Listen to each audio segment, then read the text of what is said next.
എല്ലാവർക്കും നമസ്കാരം. വേദാത്മികയിലേക്ക് സ്വാഗതം. നമ്മൾ ഇന്ന് അറിയാൻ പോകുന്നത് തെങ്ങിൻ പൂക്കുലാതി രസായനത്തെക്കുറിച്ചാണ്.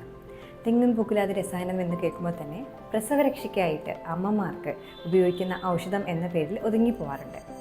അതുമാത്രമല്ല, ഇതിന് ഒട്ടേറെ ഗുണങ്ങൾ വേറെയുമുണ്ട്. ശരീരത്തിൻ്റെ ബലം വീണ്ടെടുക്കുവാനും മസിലുകളുടെ ആരോഗ്യത്തിനും അരുചി, ഗുൽമം പോലുള്ള അസുഖത്തിനുമൊക്കെ വളരെ ഫലപ്രദമായ ഒരു രസായനമാണിത്. അതുപോലെ തന്നെ നടുവേദന മാറുവാനായിട്ട് ഇത് സഹായിക്കും.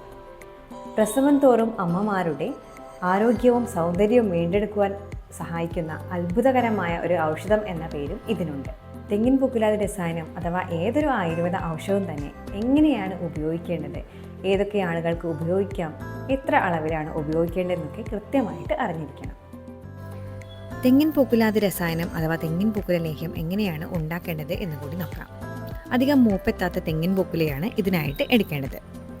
തെങ്ങിൻ പൂക്കുല എടുത്ത ശേഷം അതിൻ്റെ പുറന്തോൽ കളഞ്ഞ് ഉള്ളിലെ ഭാഗം നല്ലപോലെ കഴുകി വൃത്തിയാക്കി ചെറിയ കഷ്ണങ്ങളായിട്ട് മുറിച്ചെടുക്കുക.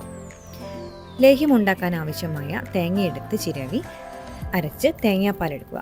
തേങ്ങാപ്പാൽ എടുക്കുന്ന സമയത്ത് 1-ാം പാലും 2-ാം പാലും വേർതിരിച്ച് വെക്കുക. 2-ാം പാലിൽ ഈ തെങ്ങിൻ പൂക്കുല വേവിച്ചെടുത്ത് അരച്ച് പിഴിഞ്ഞെടുക്കുക.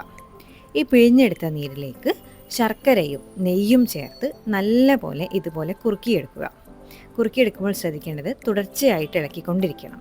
അടി പിടിക്കാനുള്ള സാധ്യത വളരെ കുറവാണ്. അതുപോലെ തീയും അല്പമായിട്ട് തന്നെ വെക്കേണ്ടതുണ്ട്. മീഡിയം ഫ്ലെയിമാണ് വെക്കേണ്ടത്. ഇത് നല്ലപോലെ ഇളക്കി ലേഹ്യ പാകമാകുന്ന സമയത്ത് അടുപ്പിൽ നിന്ന് വാങ്ങി വെക്കുകയാണ് വേണ്ടത്. അടുപ്പിൽ നിന്ന് വാങ്ങി വെച്ച ശേഷം ഇതിലേക്ക് കുറച്ചധികം പൊടിമരുന്നുകൾ ചേർക്കാനുണ്ട്.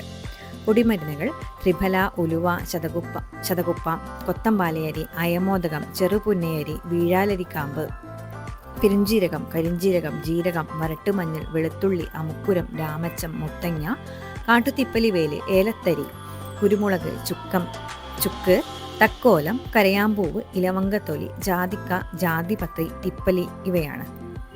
ഇത് നല്ലപോലെ കഴുകി ഉണക്കിയ ശേഷം വളരെ സൂക്ഷ്മ ചൂർണമായിട്ട് പൊടിച്ചു വെക്കുകയാണ് വേണ്ടത്. ലേഹ്യപാകമായപ്പോൾ അടുപ്പിൽ നിന്ന് വാങ്ങിയ ശേഷം പൊടിമരുന്ന് ചേർക്കുന്ന വീഡിയോ ആണ് നിങ്ങളിപ്പോൾ കണ്ടുകൊണ്ടിരിക്കുന്നത്. ഇങ്ങനെ ലേഹ്യ പാകമായതിലേക്ക് അല്പം നല്ല തേനും കൂടി ചേർത്തിട്ടാണ് ഞങ്ങളിവിടെ പാത്രത്തിലേക്ക് മാറ്റാറുള്ളത്. ഇത് നിങ്ങൾക്ക് വീട്ടിൽ തന്നെ ഉണ്ടാക്കാവുന്നതാണ്. വീട്ടിലുണ്ടാക്കാൻ പ്രയാസമുള്ളവർക്ക് താഴെ കൊടുത്തിരിക്കുന്ന നമ്പറിൽ ഞങ്ങളെ കോൺടാക്റ്റ് ചെയ്യാവുന്നതാണ്. എങ്ങനെയാണ് കഴിക്കേണ്ടതെന്നും ആർക്കൊക്കെ ഉപയോഗിക്കാമെന്നും എത്ര അളവിൽ കഴിക്കാമെന്നും അതുപോലെ ഇതെങ്ങനെ വീട്ടിലെത്തും, ഓൾ ഇന്ത്യ കൊറിയർ സർവീസ് നമുക്കുണ്ട്, അവയൊക്കെ അറിയാനായിട്ട് താഴെ കൊടുത്ത നമ്പറിൽ വാട്സാപ്പ് ചെയ്യുകയാണ് വേണ്ടത്.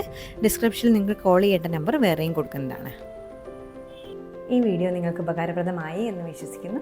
വീണ്ടും ഇതുപോലുള്ള വീഡിയോ ആയിട്ട് കാണാം. നന്ദി, നമസ്കാരം.